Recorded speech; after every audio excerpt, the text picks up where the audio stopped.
recording every lie. I'm archiving every distortion.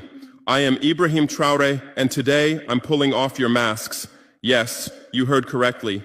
I, whom you call a young military junta leader, whom you brand as a dangerous radical, whom you serve up as an anti-Western dictator, am now telling you the truth. And this time you cannot turn off your microphones. This time you cannot turn away your cameras. This time your editors cannot cut this speech. Because the world you monopolize no longer exists. Because millions will hear these words now, without passing through your filters, without being subjected to your distortions, without being muddied by your lies.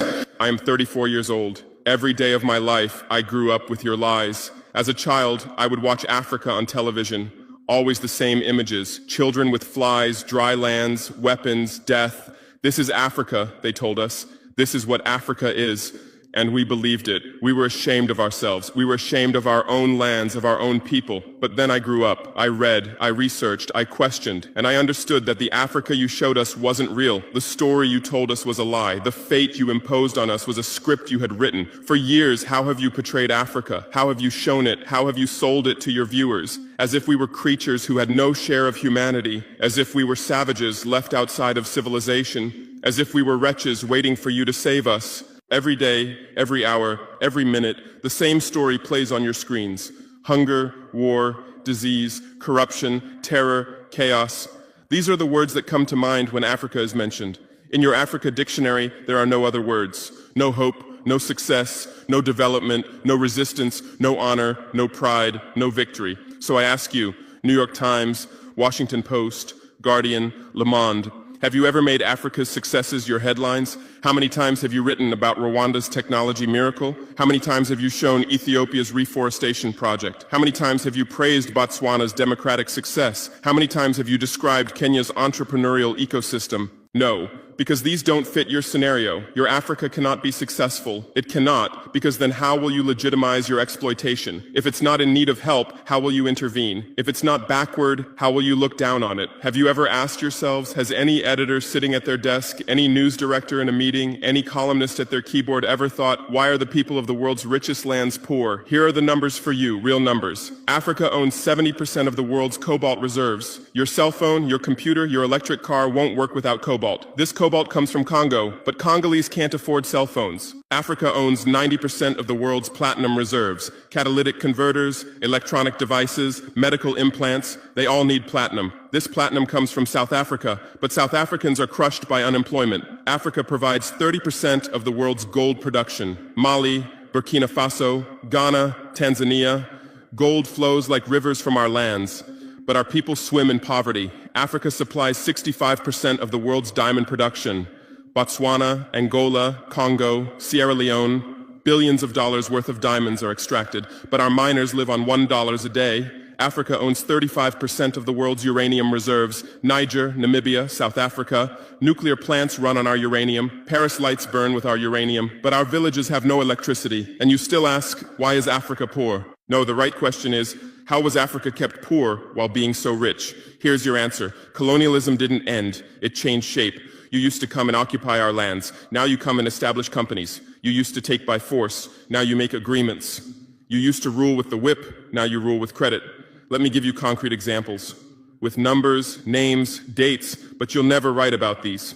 Glencore, Swiss-based mining giant, extracting cobalt in Congo. 2022 revenue, $256 billion, a tax paid to Congo, $500 million, that's 0.2%. Is this justice? Rio Tinto, British-Australian mining giant, extracting bauxite in Guinea, 20 million tons annually.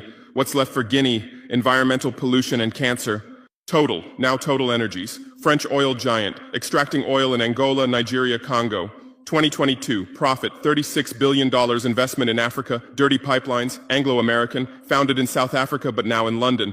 Diamonds, platinum, iron, taking everything. What it left in South Africa? 6 million unemployed miners. And these are just the tip of the iceberg. What about the invisible, the secret deals, the offshore accounts, the transfer pricing tricks? Every year, $88 billion in illegal money flows out of Africa. Who writes about this? Every year, $45 billion in aid comes to Africa. Everyone writes about this, but no one says Africa is not the continent receiving aid, it's the continent giving aid.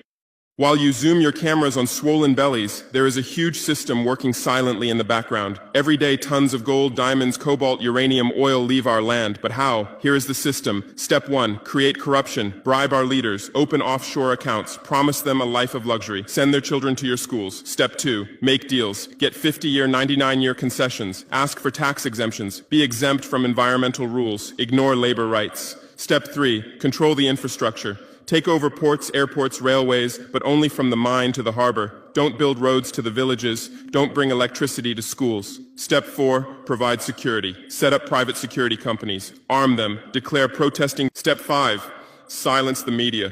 Buy local journalists. Suppress opposing voices. Serve internal unrest news to international media.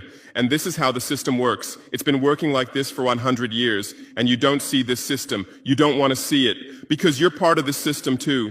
Who are the biggest advertisers of New York Times, CNN, BBC, oil companies, mining companies, arms companies, pharmaceutical cartels, the companies that exploit Africa? You live on their money, you defend their interests, and what I'm about to tell you might cost me my life, but it's no longer time to be silent. France's system in Africa is the CFA franc.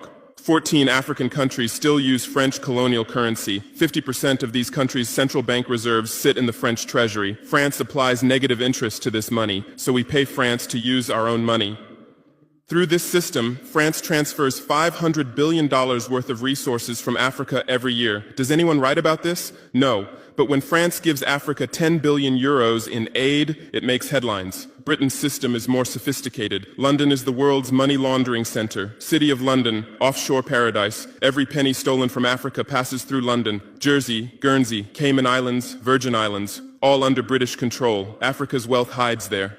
America's system is AFRICOM, Africa Command, 46 military bases on the continent. Official purpose, security. Real purpose, resource control. Drones in our airspace every day, listening devices everywhere. They say fighting terrorism, but it's not terrorists. It's people's leaders who are targeted. China is the new player, says win-win, builds infrastructure, gives credit, but in exchange for what? 99-year port concessions, mining rights, agricultural lands, debt-trap diplomacy, ask Sri Lanka, ask Zambia, and you write about none of this. Why? Because you're not free press. You're corporate press. Your bosses are billionaires. Jeff Bezos bought Washington Post. Why? For love of journalism? Rupert Murdoch's media empire, Fox News, Wall Street Journal, The Sun, The Times, all from the same hand, all giving the same message. West is good, others are bad. Carlos Slim is the largest shareholder of New York Times, Mexican billionaire. Where's his wealth from? Monopolized telecommunications, got rich off Latin America's back, now controls America's most respected newspaper. And you claim to do independent journalism? Who are your editors? Which schools did they graduate from? Harvard, Yale, Oxford, Cambridge? Always the same elite schools, always the same worldview, always the same prejudices.